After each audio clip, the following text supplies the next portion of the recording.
夏休みの間にディスティニーランドに行く約束は？ Yeah, well, there's just been so much going on, and my projects keep crashing, and I caught a bit of a cold, so...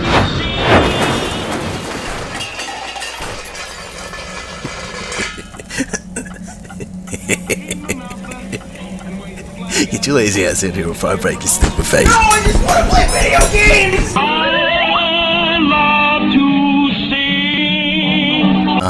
sing. Yuri, alcohol, JoJo, broken hopes and dreams, onanism, more JoJo, and more alcohol.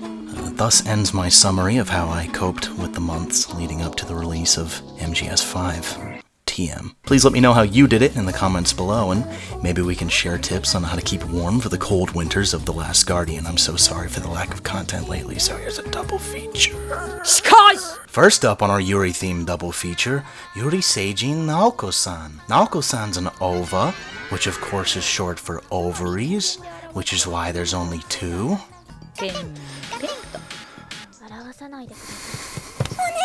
That holds a special place in my heart, with its racy humor and unique animation, quirky tone, charming cast, and probably the most righteous plot I've ever been able to identify with on a personal level. これは地球総ユリ化による征服を目論む我々にとって許されざる暴挙と言えよう。ユリの下でこそ真の平和が、そして粘膜の保護が。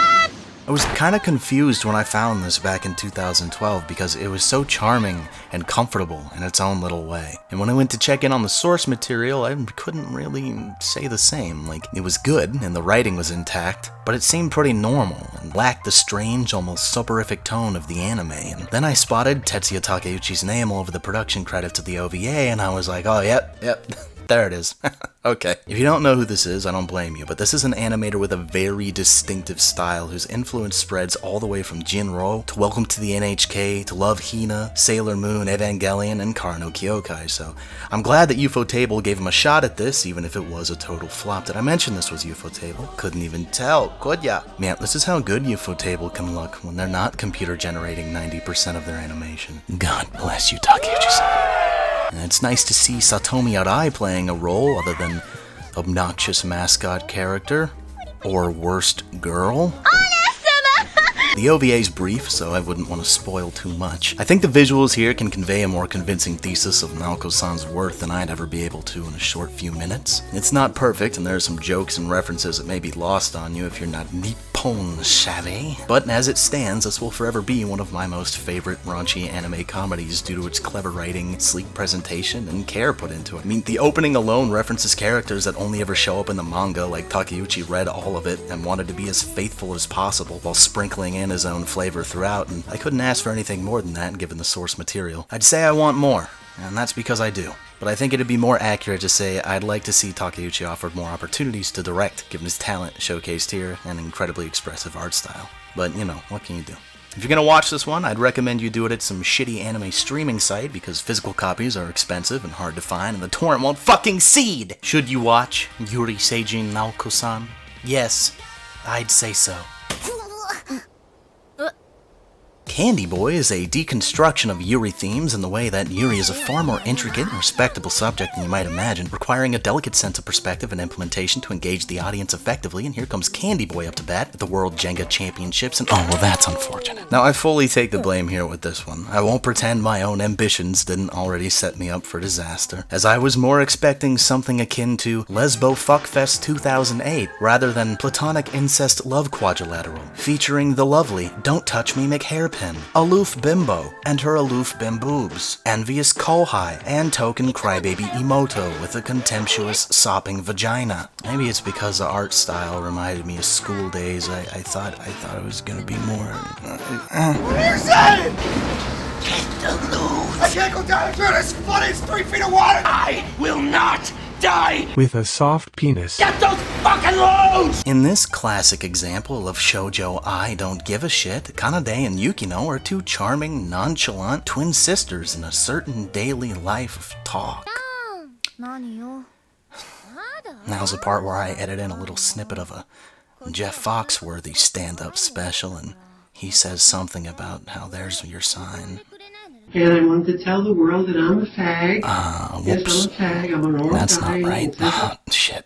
For me personally, Candy Boy's the worst kind of slice of life because it's decisively that. Nothing of importance happens until they awkwardly weasel in some drama midway. That leads up to absolutely nothing. There are hints of character and relationship growth between the two main girls, which is initially received as a positive, but it just makes it all the more painful when the conclusion basically leaves them right where they started. And then they have the gall to end the series on a kind of kiss. Hold on, let me find this scene. Oh yeah, spoilers.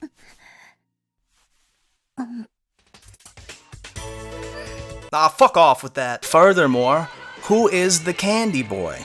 Why? What? There are no boys in this show, unless you want to count the obvious male fashion supervisor.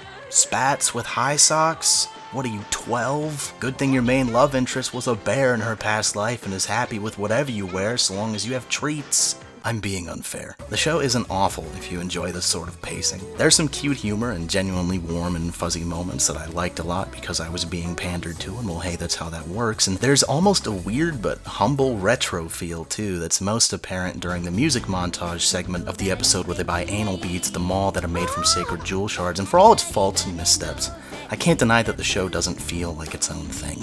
And say what you want, that's definitely a plus. So, if you are all out of Yuri, and feel you just need more, and I don't blame you, should you give this one a shot? It won't do any harm. But for everyone else, should you watch Candy Boy? No.